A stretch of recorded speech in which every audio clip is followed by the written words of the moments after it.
आज मु एमती एक आइटम करी जोटा कि प्रति ओडियार प्रिय खाद्य आ पखाल सहित जदि ये आइटमटा हो ताहले तो पूरा जमीगला।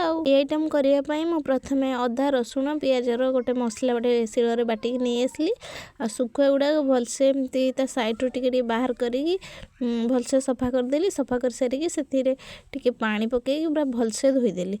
धोई सारापर कढ़े टिके तेल पकईली तापर से सुखुआ गुड़ाक पकई टिके हल्दी लुण पकईकी भलसे भाजीदेली। टिके समय भलसे टिके लो फ्लेम में भाजबे जमती भलसे भाजी हो नहले टिके आइंसिया लगे। सब गुड़ाक भलसे भाजीदेली। भाजिकी सब बाहर करदेली। यही कढ़ई रे टिके तेल पकईदेली।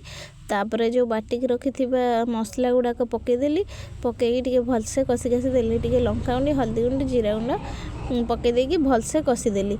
मसलाटा को कषेली भलसे कषिली जेपर्यंत से मसलार गोटे बास्ना न जाइए मसलिया बास्नाटा से पर्यंत मुझे कषि चली। कषि सारापर से भाजिक रखी सुखुआ गुड़ा पकईदेकी भलसे कषिदेली।